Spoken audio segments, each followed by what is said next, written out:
আমরা এখন সমাধান করব গ নাম্বার। গ নাম্বার দেওয়া আছে 4y minus 5x, 4y minus 5x। আমরা দেখি গ number 4y minus 5x, 4y minus 5x। অঙ্কটা করতে গেলে আমাদের কি করতে হবে?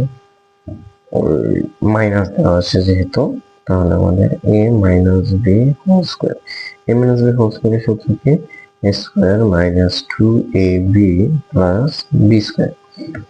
তাহলে আমরা কি করবো এখন? 4y minus 5x, 4y minus 5x উপর আমরা কি বসাবো? স্কয়ার বসাবো। 4y a স্কয়ার মাইনাস সূত্রে মাইনাস 2, সূত্রে 2, তারপরে a মানে কত? 4y। অর্থাৎ আমরা এখানে 4y কে a ধরবো আর 5x কে আমরা b ধরবো। প্লাস 4y ইন্টু 5x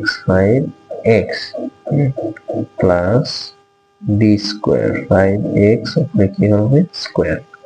তারপর আমরা কি করবো দেখো তো? 2 দুগুণ 4, আচ্ছা 4 4 কত হয়? 16, 16y স্কোয়ার মাইনাস 4 দুগুণ কত হয়? 8, 5 8 40, তাহলে কত? 40 xy প্লাস 5 5 25 আর x এর সাথে x এর উপরে স্কয়ার আছে, এটাই আমাদের অ্যান্সার। তারপরে আসো ঘ নম্বর অঙ্ক। ঘ নম্বর অঙ্ক কি দেওয়া আছে?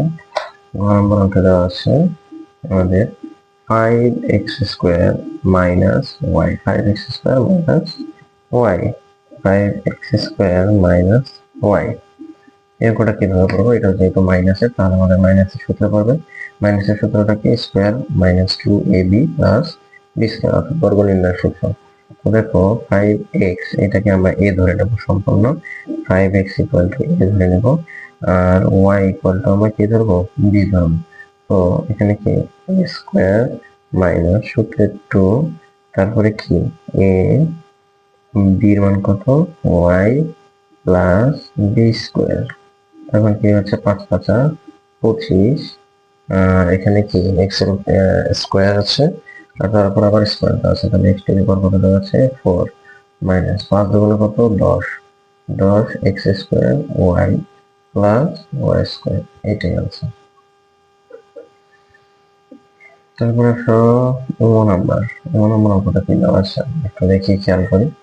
ও নাম্বার অঙ্ক দেওয়া আছে আমাদের 3ab, 3ab, এখানে ও নাম্বার অঙ্কটা 3b minus 5c minus 2a, 3b minus 5c, 5c minus 2a plus 2। তো আমাদের এই ক্ষেত্রে একটু ভেজাল পোহাতে হবে। আমাদের কি করতে হবে? এখানে এইটাও মাইনাসের সূত্র ফেলবো, তো a মাইনাস b হোল স্কয়ারের সূত্র ফেলবো। তো a মাইনাস b হোল স্কয়ারের সূত্রটা কি? a minus b whole square equal to square minus 2ab plus b square. এখানে ছোট্ট একটা বিষয় যে এখানে রাশি আছে 3টা, পদ আছে 3টা, তাই না? 3b আছে মাইনাস 5c আছে আর মাইনাস 2a আছে। তো আমরা কি করব? প্রথম দুইটাকে এক জায়গায় করে নেব, অর্থাৎ প্রথম দুইটা 3b মাইনাস হচ্ছে 5c, এই সম্পূর্ণটাকে আমরা a ধরবো, আবার 2a কে আমরা ধরবো হচ্ছে b ধরি। তাহলে আমাদের কি করতে হবে বলতো? 3b minus 5c, 3b minus 5c এটাকে এক জায়গায় করে নেব, তারপরে মাইনাস 2a এটাকে আমরা একসাথে করে উপরে আমরা কি বসাবো? হোল স্কয়ার বসাবো। এখন আমরা কি করব? 3b মাইনাস 5c এটা হচ্ছে এর মান, তাহলে কি a স্কয়ার সূত্রের কি? মাইনাস a স্কয়ার মাইনাস 2, তারপরে a বলতে কোনটা বলতো? 3b মাইনাস 5c ইন্টু, তারপরে কি হবে? 2a প্লাস কত? 2a এর উপরে কি হবে? স্কয়ার, 2 এর উপরে স্কয়ার। এখন তারপরে কি করবো দেখো, এই অংশটুকু এখানে মাইনাস হবে, দুঃখিত এখানে মাইনাস হবে। তো এই মাইনাসের অংশটুকু মানে আবারও সূত্রে ফেলতে হবে। আমরা এইটুকু অংশ সূত্রে ফেলবো। এইটুকু অংশ কি সূত্রে ফেলবো? a স্কোয়ার মাইনাস সূত্রের 2ab প্লাস বি স্কোয়ার। এইটুকু অংশ আমার প্রথম অংশ চলে গেল। তারপরে কি দেবো? মাইনাস কি আছে বলতো? 2 আছে। 2 এর সাথে 3b গুণ করলে কত হয়? 3 গুণ 6 বি 6b মাইনাস 5 গুণ কত? 10 10c। এখানে আবার ব্র্যাকেট ইউজ করবো, আর এখানে কত আছে? 2a প্লাস 2 গুণ কত? 4 a স্কোয়ার। এখন আমরা কি করবো বলো? এখন আমরা এইটাকে ফেলবো। দেখো 3 থেকে কত? 9 9b স্কোয়ার।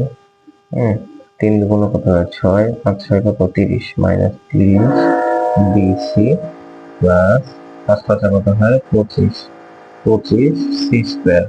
তারপরে মাইনাস গুণ অবস্থায় আছে সবগুলো, কি করতে হবে? 6 দুগুণ কত? 12 12 এ বি মাইনাস, এখানে মাইনাস আছে যেহেতু তাহলে মাইনাস হবে, এখানে সাথে গুণন দিতে হবে, তাহলে 10 গুণ কত? 20 A C plus 4 A square. এখন আমাদের দেখতে হবে তোমার যোগ বিয়োগ চাই নাকি। যদি একই রাশি থাকে তাহলে একইভাবে যোগ বিয়োগ করতে হবে, একই রাশি যদি থাকে তাহলে আমাদের কি করতে হবে? যোগ অথবা বিয়োগ করতে হবে। তো দেখি এখানে বি স্কোয়ার আছে, আর কোথাও কি কোনো বি স্কোয়ার আছে? নাই। বিসি আছে, এখানে কি আর কোথাও বিসি আছে? সি স্কোয়ার আছে, তার মানে আমাদের এটাই হবে।